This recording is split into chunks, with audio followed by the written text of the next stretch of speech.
Hey, friend, welcome back or welcome to the Trend Report. I'm excited that you've joined me for today's conversation. I'm Sid Meadows, and I'm a business advisor, coach, and longtime student of the office furniture industry. And my goal is simple, and that's to share information with you that helps you grow and your business grow each and every day. And I'm really excited for today's conversation because together we're going to learn something new in this conversation as I welcome our guest, Lisa Gralnek with IF Design, to the podcast. Hey, Lisa, how are you? I'm well, Sid. Thanks so much for having me. Well, I know we had a pre-call, so I learned a little bit about you, but I'm excited to dive in because you had a PR person reach out to me, which honestly, I never really accept those, but then I dug into who you were a little bit and thought this would be kind of a fun conversation. So before I get started with all my questions, Lisa, please briefly tell us who you are and what is it you do? Thanks for that opportunity. And thanks for accepting our PR firm's outreach. Yeah, my name is Lisa Gralnek. I am the managing director of IF Design USA, which is a fully owned subsidiary of IF International Form Design, which is a nonprofit based in Hanover, Germany, founded in 1953. We are host of the prestigious and largest independent design award in the world called the IF Design Award, as well as we launched an academy recently. Awesome. I'll hopefully talk about. Yep. I head up sustainability and impact for IF globally, as well as heading the US subsidiary. And I host a podcast that is part of Sandow's Surround Podcast Network, as well as presented now by IF, formerly of PBS, called Future of XYZ. Well, Lisa, I think you're just a little bit busy. You kind of sound like me wearing multiple hats. So it's the best way. Yeah, it is the best way, right? Never a dull moment in our lives. So, Lisa, you've had a really dynamic career from fashion to strategy to design leadership. For you, what's the through line that connects all of those together? You know, it's funny, Sid, I love this question because for many years, recruiters and HR people would ask that. And when you're younger, even if it makes sense to you, if it doesn't make sense to them, it's like it doesn't exist. Right. And I feel really grateful that with each passing year, it makes more and more sense to me because the truth of the matter is the red thread or the through line goes like this. One, always working for values-driven organizations. That is something I've talked about for the last almost 30 years, and it really matters to me. The second is almost always design-led organizations. So I may have almost always been on the business side or business strategy, innovation, brand. So kind of at that cross-section of business and design, right. Or business and creative, but always design-led organizations. And then the other piece is building something from nothing. So actually, in my whole career, which is now, again, almost 30 years long, I have never had a role that existed before. It was either created for me or I'm the first person to step into it. So I've changed industries a bunch. I've changed geographies a bunch. I've changed functions more or less, but they're always roles just like this new subsidiary of IF is, where you're creating and setting a strategy for growth and then operationalizing that in some way. So we have a couple of things in common there. Strategy. I love strategy. I love creating strategy, and you're doing that. And I also, there was something else you said that, and I just totally forgot what it was, Lisa. Jobs that didn't exist before? Yeah, no, growing things. And I love growing things, something from nothing or something that's struggling and turning it into something spectacular. That's always been something I really have navigated or migrated to and done really well in it. So we have a lot more in common than what we realize. But you've also had an adventure that I haven't had. So I'm a little bit jealous because you've actually lived and worked around the world in several different countries. So how has the exposure to that culture, the design in those different countries, how has that really shaped your perspective to what it is that you're doing today? I love this question. I haven't been asked this before. I mean, I grew up in Southern California in quite a multicultural community. And so from my youngest memories, and then I spent summers on the East Coast, so like culturally different again. Yep. So I think from my youngest years, I really kind of thought that difference was fascinating and not challenging. And I went abroad the first time right when I actually celebrated my 14th birthday in Italy on a cultural exchange living with an Italian family. And from that moment forward, I spent as much time as humanly possible, not only traveling, but also largely living in Europe. And I've worked almost exclusively, it turns out, for European companies or international companies. And I think part of that, and I lived in Asia briefly as well. And I think that very youngly, founded respect for difference has always carried me. And whether that be about the design and where that comes from, or whether it come from the culture of a business orientation or a language or people or habits, I find it fascinating because it brings new thinking and critical thinking and I guess innovation and creativity to the fore.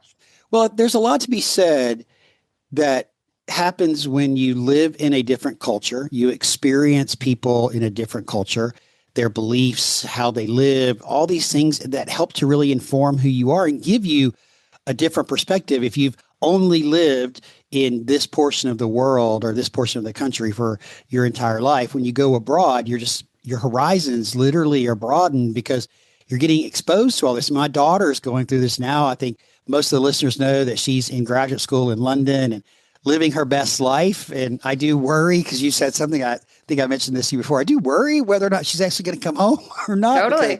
She's having her best life. But I do love what she's being exposed to, because I asked her the other day, like, hey, tell me about the new friends that you've met and where are they from? And she was like, Israel, India, Norway, Sweden, Arkansas. Like, it just was so interesting to hear all these different types of people and from different cultures that she's getting exposed to and going to school with. So I think it's a great experience for you. Absolutely. So you've spoken about this before, and we talked about it earlier in our pre-call, but you've talked about design being a force for good. What does that actually mean? I mean, it means lots of things, right? It is the mission of IF Design Foundation, which is the parent to IF Design GmbH, which is the corporate entity that owns all the subsidiaries and that runs the award and the academy. And what design means as a force for good, however, is, and I think about this on a futures horizon line, design in the general population is thought of as like, aesthetics, right? Yep. It's pretty things or it's cool technologies. And I really don't. I think of design as, I joke that's the new 5 Ps, Michael Porter kind of, business school stuff. I think products are designed. We know this. Packaging is designed. We know this. Places are designed. We know this. But platforms are designed, whether we're talking about media platforms or social platforms, or frankly, increasingly AI platforms or electric grid platforms and policies, that dictate everything. These are all designed, and design is kind of this cross section of, we'll call it the left and the right brain, both the analytical and the data, as well as the creative. Mm-hmm. And I think that collaboration of these two modalities is really essential. We call it design thinking, and it's become a bad word, but design thinking is critical thinking. It's setting up a problem and hypothesizing out and finding the right solutions if we're doing it correctly. So design as a force for good is actually, how do we solve the problems that we face in the world today, whether that is increasing your market share on a beverage so that it stands out on shelf, which I don't think is a hugely critical problem, but it can be if your packaging is important, if if your workforce is paid well, if your, inputs to the material goods are renewable, for instance. Yep. It's also, how do we solve the problem of electrical outages in sub-Saharan Africa, where people are increasingly using, mobile devices to pay bills, connect with each other, et cetera, but they need to charge the phone and you need to have an active network. There are huge solutions of design around the world that are innovative and meaningful and additive. That's how I think about it. Well, but as I'm listening to you describe this, it really highlights that design is in almost all aspects of our life. 100%. Like you mentioned the soda can potentially, but you also mentioned energy, electricity, networks, packaging. Like the way packaging is designed. I mean, there's so many things that is a through line almost to everything. And you understand when you hear somebody like you explain it, why design is so important. Our world of design is just a little bit different where we're focusing on the built environment, if you will. But design is a through line to pretty much the world. So many different things. Totally. And Sid, I just add, like, I didn't even think about this before, although I think about it a lot. It's like process design. Yep. I mean, if you think about the built environment, even thinking about, the protocols to get something built, how do you spec materials, for instance, a commercial Yep. space? The process of doing that is also designed by someone. And if it's thought through and well received, actually that works well for the contract furniture industry, that works well for the vendors, that works well for the contractors, and that works well for the end users. So I mean, I guess it's a 6P. Yeah, it's a win-win for everybody. So you've mentioned IF Design a couple of times. So tell us exactly who is IF Design and a little bit about the origin story of the organization. Thank you for asking. So IF Design started in Hanover, Germany, where our headquarters still is, kind of in the post-war period when the British were still in charge of kind of the allies, if you will, divided up Europe to help rebuild. And in the early 50s, Northern Europe, and especially Northern Germany, was still very, very affected by the decimation of the war.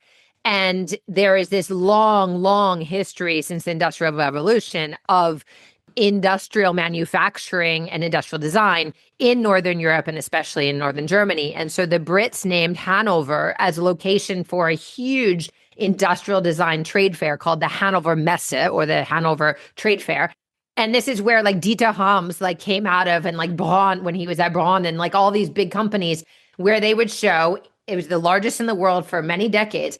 The industrial era of the 1950s and 60s, which was really kind of the heyday of industrial design, if you will. And IF was the original award component of the Hanover Messe. Okay. And so starting in 1954, we gave our first award, always structured as a nonprofit, subsequently been reorganized, but the IF Design Award is what we are best known for.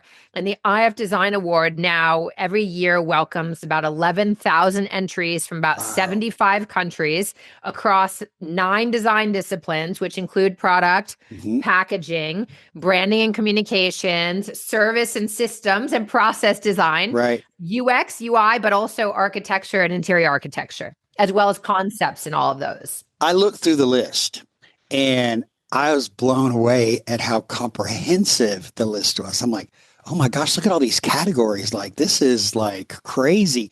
And you have jurors that judge these. I can only imagine like 11,000 entrants. How long does it take to actually look at the entrants and judge and then make your decision about the awards? How long is that? So we have a 2-step process. It's very, very objective. We invested quite heavily in our digital tech, both on the application side, but also the jury tool. So we do a preliminary online jury round, and that is about 4 days, 3.5 days of private scoring as well as deliberation across the 5 jurying criteria, which are equal for idea, form, function, differentiation, and sustainability as of last year, which I'm extremely proud of. I think we're the only design award in the world that has sustainability fully integrated into the primary jurying criteria and not apart. And that's both environmental and social sustainability or impact. And so there's an initial, and then the top 50% of all entries goes on to a final jury, which we actually run over the course of 2.5 days in person in Germany. Oh, wow. And we bring about 100 jurors to that. Now, we do not balance the top scores by discipline or category or geography. So it's just, if you have someone who is a hardcore, no, this is not going to get scored above this level and it falls below the threshold, well, you don't end up with a lot of cars, as happened last year, for instance, in the final jury. But we have subject matter experts. We have people, the likes of fellows of AIA. We have CEOs of companies. We have global design directors, global creative directors. I mean, one of our jurors is Cheryl Durst, who I'm sure your audience will know well. Cheryl is the CEO and president of IIDA, so the International Interior Design Association, among many others from around the world. So they put in a lot of time and effort, and it's a pretty hardcore. They each in the preliminary round are doing about 300 to 400 entries that they're scoring. So I'm working hard to get Cheryl to come on the podcast in season 7, which will kick off in February. So hopefully I'll see her in January. So hopefully I can convince her to come on to the show and have a conversation about things like this. But so that's a lot of entries. So let's for a minute talk just specifically about your furniture categories, because most of my Yeah. people are furniture listeners. So tell me about your furniture categories. So furniture all falls under product design Yep. discipline. And we have 93 categories across these 9 disciplines. But the furniture specifically under product design, we have office, which is broad, furniture and home decoration. So that would be normal things like couches or Right. whatever. We have lighting, which is a hugely popular category. We have wall, floor, and textiles, Okay. kitchen, household tools and appliances, tableware, bathroom, garden and outdoor living, building technology, public use retail. Hmm. And this year, I mean, we update each year, but this year we have connected product ecosystems, which is really exciting. What does that mean? Well, I think about an example of like, let's say Lutron, for instance, their new systems all are blinds and lights and audio together. Yep. And so when you no longer, it's not just the fixture on the wall that is the lighting, and it's no longer just the sound bar or the blind. It's the fact that they all integrate. Now, a lot of these companies also do install, right? And so Hmm. you're talking about interior architecture also as a discipline where some of these can do finished projects. So that's residential or mixed use interiors or corporate and office interiors. Sure. And now we redid that. So there are now 10 different examples, including exhibitions and installations. So temporary things as well as trade fairs. Oh, So if wow. your booth is really amazing at NeoCon, for instance, you could actually submit to the Eye of Design Award for that rather than a specific product, for instance. Okay. Okay. So that's very great. That's great. It's all super interesting. I have a statement and then a question for you. So I have a 94th award category for you. Oh, okay. Tell me. Podcast. We don't do podcasts, but we I know, but I do. was looking through the list. I'm like, well, there's no podcast here. Like they should add podcasts. They got everything else covered. I know. What we did add this year, though, Sid, which is interesting, is writing for design under branding and communication I think I saw that. Yeah. discipline. Yeah. Which is really an interesting, example of like, what do journalists say, or what does a copywriter write about a product? Like, are there examples of that? So that's a first time category for us this year. That's great. I love that you're expanding it, looking around what's happening in the world, writers, certainly journalists. And you and I are considered a journalist based on what we do as it relates to podcasters, but very interesting. So we know a lot about awards here in the US. We know about the IDA awards and the Best of Neocon awards and other things. Why is it, at least from my humble perspective, that an award that has been around since the 1950s that we don't know about in the United States as much as we should for something that's been around that long?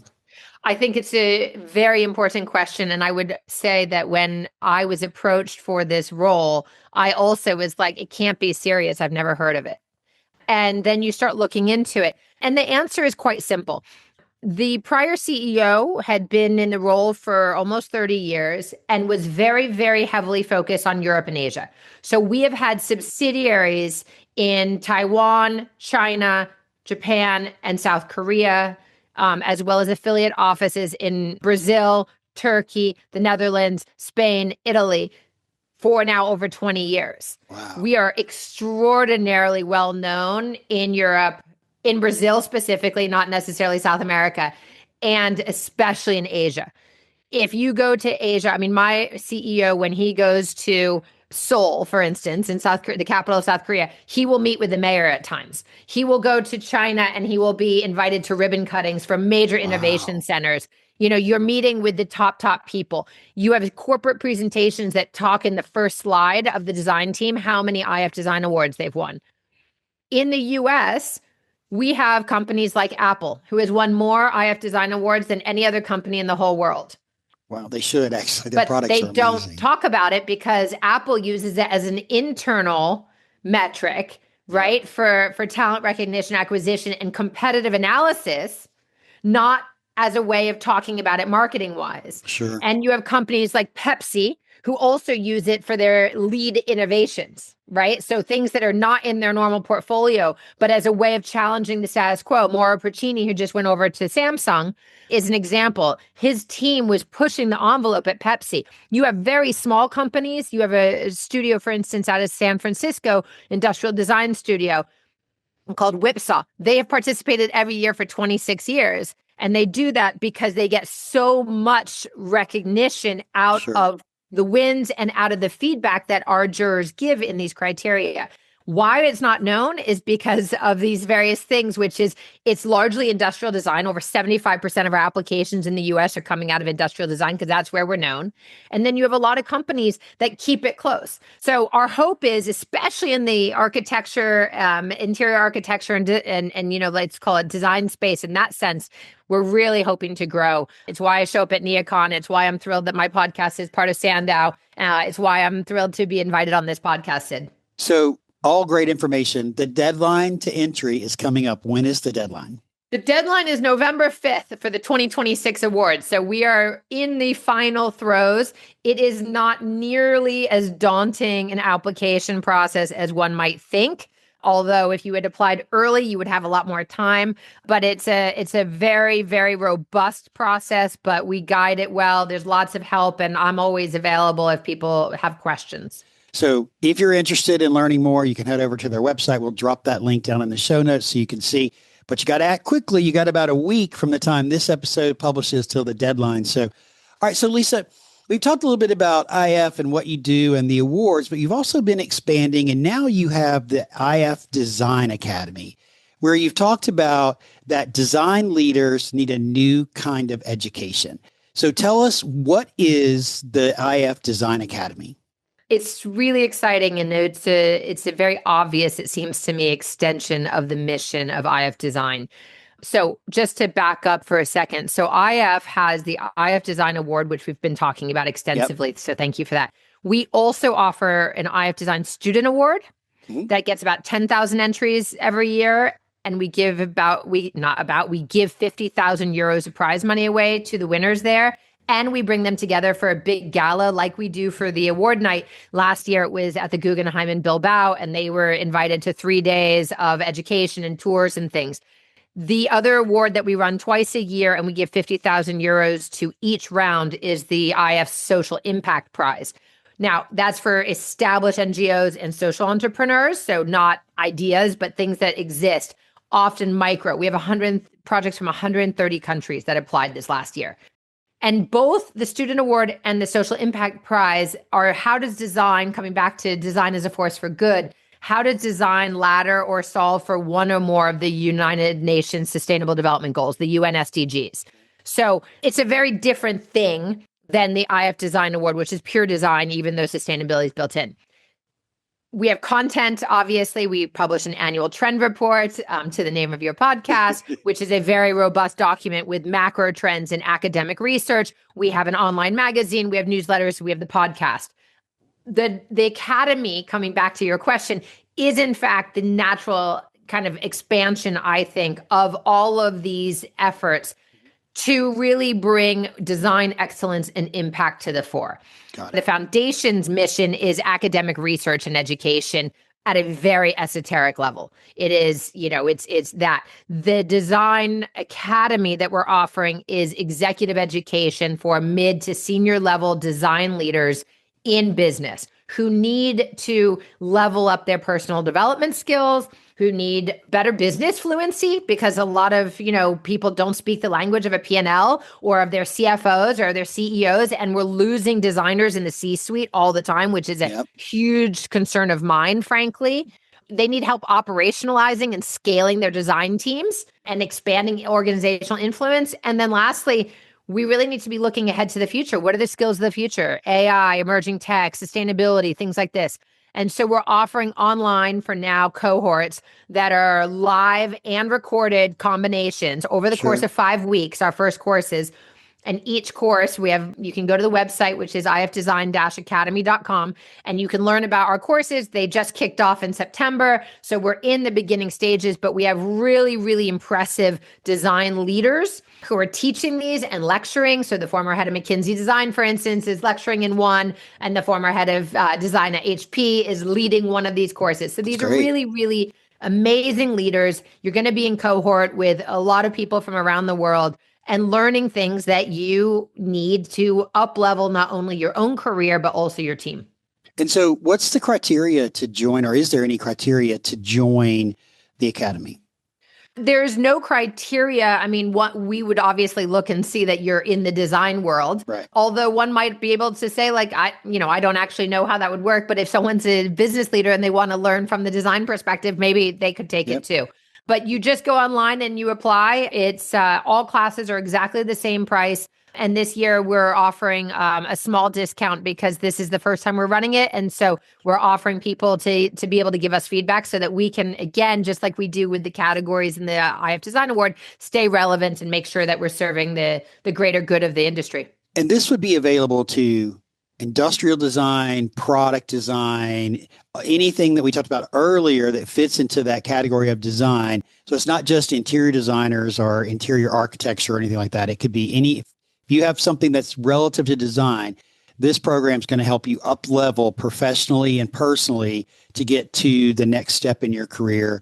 Okay, love it. Absolutely. Associate creative directors, typographers, advertisers, interior designers, contract furniture makers, all of the above and more.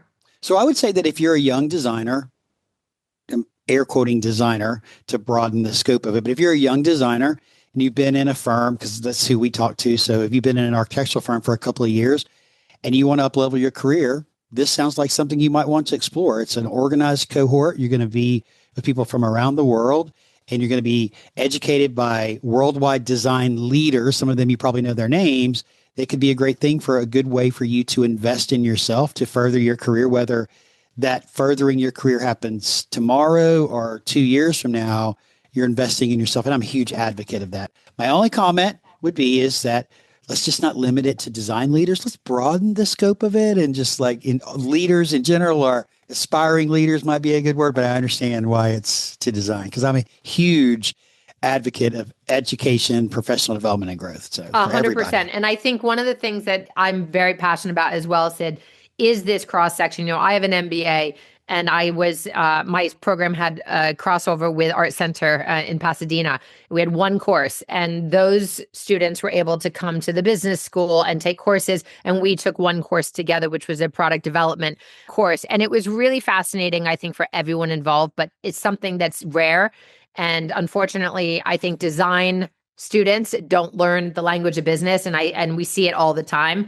And I've always worked in design-led companies, and even in those organizations, we're starting to see the downward pressure on design as something extemporaneous, and we need the design leaders to be able to stand up for themselves and speak the language of business and margin and market share and all the things. So I think all of what we're trying to bring to the table is how do we support the design community to really advocate, if you will, for itself and its reason for being. I think it's fantastic. All right. So I got two more things I want to talk about before we wrap up today. Okay. And one of them is obviously you are a fellow podcaster. You mentioned earlier your podcast, The Future of XYZ, is actually hosted on the Surrounds Network, our friends over there at Sandow Media. And so what was the inspiration that said, I'm going to raise my hand and I'm going to start a podcast? COVID. You and I again, we have something in common. That was mine too.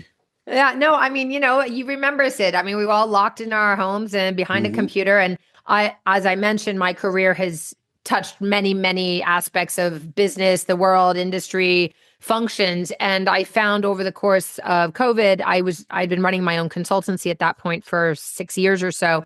And maybe it was 5 years at that point. And I was meeting a lot of really interesting people just all the time.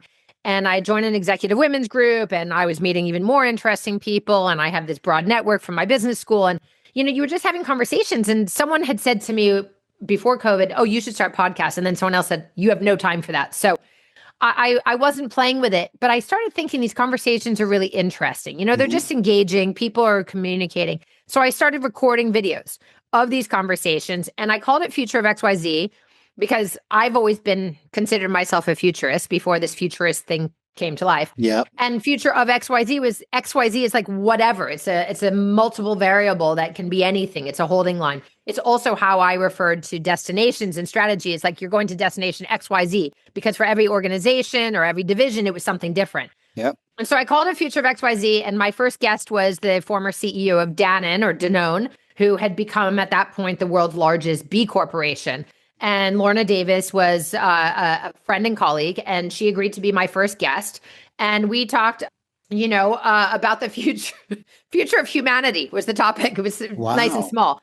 And over the course of the 5 years, and now in September, we celebrated our 100 or released our 150th episode. Congrats. Thank you. Thank you very much. With the former head of design at Google X, Nick Foster, who just came out with a book about thinking about the future. So we went really meta and said, the future of thinking about the future for episode 150, which was amazing.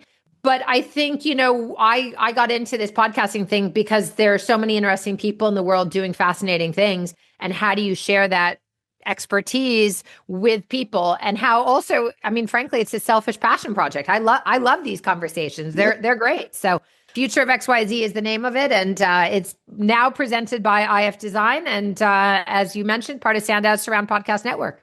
So again, something that we have in common, and you want to interview people from around the world and give them give people, your audience, a glimpse into who they are and what they do, and that's exactly what we do here. Is we feel like we're your inside look at the people, the products, and the ideas that are shaping the future of the workplace design and the built environment. So it's exactly what we do. Very similar. Again, I'm loving this. I love it. Thinking about the future. Is there a particular guest or a topic that you're really excited about exploring or getting onto your show? Can you give us a little glimpse into the future? Like, who are you coming on, or who do you want to come on? Oh gosh. I'm always asked who's your favorite child? And I couldn't tell you my favorite episodes. Some are just really blow you away. Some often with people I know well, I've come to realize that, or someone I'm just totally fascinated with, they get really wonky. And I think that they're great episodes. And then, you realize that you're in your own world sometimes. But, we actually have that. I just mentioned the former head of design for McKinsey, Tay Bannerman, is actually the next episode. And he's talking about how AI he wanted to talk about the future of being replaced. So how designers are being replaced by AI or not being replaced. So I love this. Yeah. So that's an interesting topic. And he's an AI expert and designer, obviously. Sure. After that, I'm super honored. And both Tay and Marsha are people who spoke at the IF Design Trend Conference that we hosted in Berlin the day after our award ceremony last April. And that just happened. And so actually we have the head of applied R&D at Foster and Partners coming on the week after that. She is a computer scientist, mathematician, and architect. And she runs a team of about 25 people who fit that same profile within Foster and Partners. Lord Norman Foster came to the award ceremony, was given our second annual Lifetime Achievement Award, and spoke for about 20 minutes this last year. Dieter Rams had gotten the first one the year before. So it's pretty exciting when these gentlemen show up and ladies too soon show up on stage and really share their expertise with us. But Martha is just like Sigari is her name, and she is brilliant.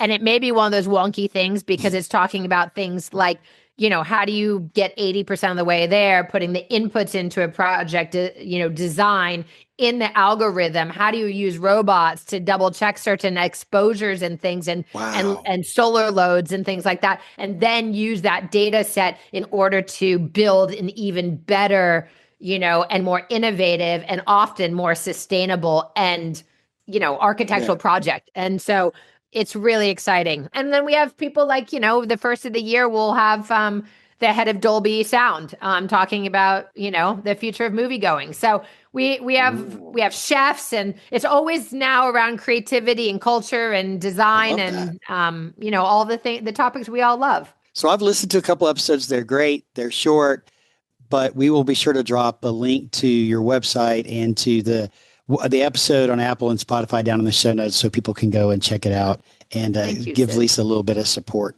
So last thing I want to talk about, Lisa, is sustainability. You mentioned that you're really passionate about sustainability, and in the world of design, especially the furniture world of design, it can be defined in a lot of different ways.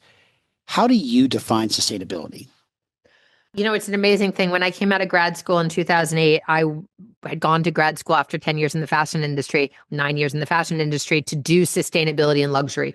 Mm-hmm. And it was, unfortunately, in the collapse of '08, that was not the topic that anyone was talking about. But Understood. People would also challenge me and say, well, you've never worked in this industry before. And you'd be like, there's not even a global definition of sustainability. What are you talking about?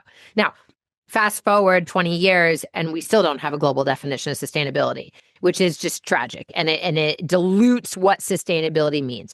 Sustainability can mean a lot of different things. To me and to IF, sustainability is equal parts social impact and environmental impact.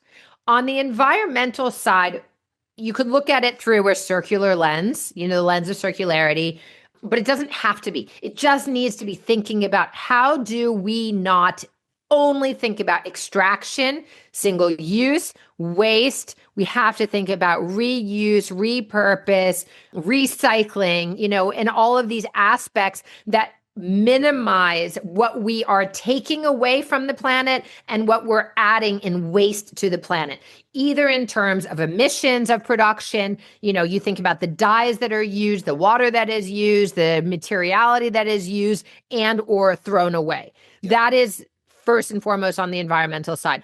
On the built environment side, there are other considerations about health and wellness for the human inhabitants, sure, as well as the materiality, longevity, reuse, repurposing, obviously energy, water, these kinds of, yep, inputs.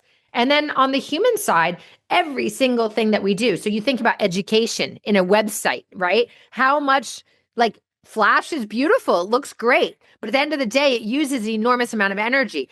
AI platforms and integrations are fantastic, but they are going to destroy our planet faster than anything else we've ever seen. So how do we help educate along the way? How do we make choices that might not be the prettiest or the best design brief, but actually are responsible? And I think about it on packaging. Maybe this is a sad example, but when I was the vice president of brand and innovation at Chobani, I did a brand architecture of the products for our creative team to then do what became a total packaging overhaul. We could not redo the actual physical packaging, the mm-hmm, plastic, but we redesigned the shrink wrap around it. Well, if you have a yogurt container, right? Mm-hmm. And it goes through the recycling, that's great. But half the time, the laser that reads what kind of plastic can't get through that shrink wrap. So you have to take the shrink wrap off of it in order for the lens to see what it is. And my greatest claim to fame is convincing our team to have a tear strip on it that says, if you're looking for it, just like Siggy's yogurt does on the paper container, you rip it off, you throw that away, and then you're left with the pure plastic that then at least has a better chance of getting recycled in the right place. It is a very small thing, but on packaging, those kinds of details of educating a consumer, whether they go to that level or not of commitment, but at least you offer them the education to know that that's what it is. So I think that's all part of sustainability. Yep. And again, every aspect I've just described comes down to design choices. Yeah. So for me, sustainability on the social and environmental side is that's where design for, the greater good really comes in, is how do we think through not just where it's all coming from, but how it's going to be used and where it's going after. Yeah, the end of its life, basically. What happens at the end of its life? It's full life as cycle. You were describing that, the yogurt, we're huge Chobani fans in my house. Nice. But I work out every morning. I typically have a protein shake. And some of the protein shakes I buy have the label printed on the bottle, and some of them are wrapped in plastic. Mm-hmm. And I called myself the other day looking at the two different bottles and thinking, why don't they just print on the bottle? Why are they wrapping the bottle? That seems such a waste of plastic. Because now you got the plastic bottle and the plastic wrap when you could just print on it. That goes directly back to design. It depends. I'm not going to get into the wonkiness. It depends on the type of plastic and the process and whether you're co-packing. And there are a lot of considerations on why you might not be able to print directly on the bottle and why it might not actually be better either. Oh, okay.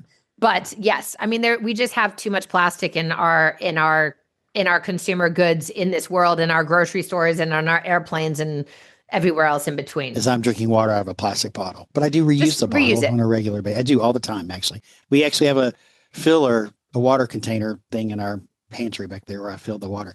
All right. So we'll wrap up with this. And you know, in the furniture world, in our side of the design world, I honestly feel like a lot of times sustainability is just a checkbox that we say that we do this and we say that we do that just because we're checking the box.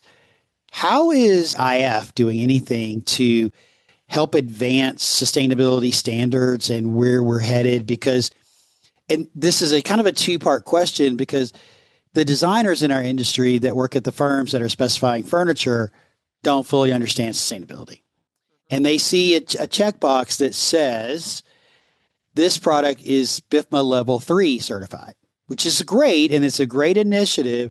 But what the designer doesn't realize is that by checking BIFMA level 3 required, that he or she just eliminated 50+% of the brands that make furniture that they could be specified on this project, because there's such a small selection of products and firms that are actually BIFMA level 3 certified because of the complexities with that program. It's a great program, but just because of the complexity. So what is IF doing to lead this initiative to help come up with global standards, if anything?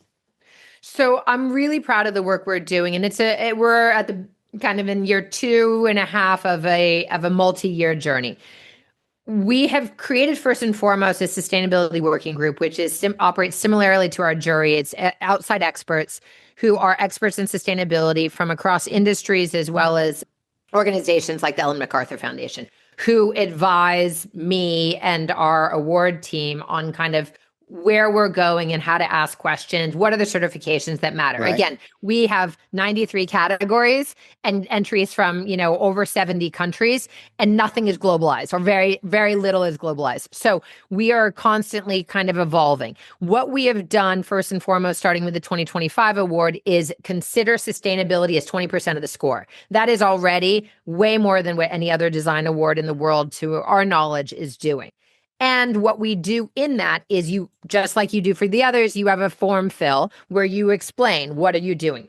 We additionally ask 3 optional questions for each discipline or category that are tailor-made to it. So it might be in architecture, for instance. One of those optional questions is, which design decisions were made to prioritize lower energy consumption and reduce resource use during daily operations?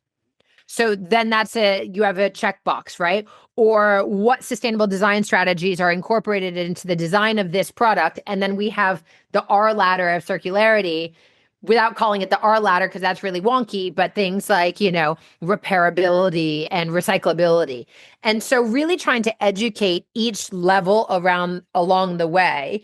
And then we have certifications. We have 75 certifications we've now identified that are now across all these different things. They are not exclusive. We recognize that, but they are the ones that we all recognize as being the biggest. So LEED Platinum, LEED Gold, LEED Silver, for instance, in architecture, BREEAM as the European version of LEED, right? Mm-hmm. You also have things like ISO 5001, which is more inclusive.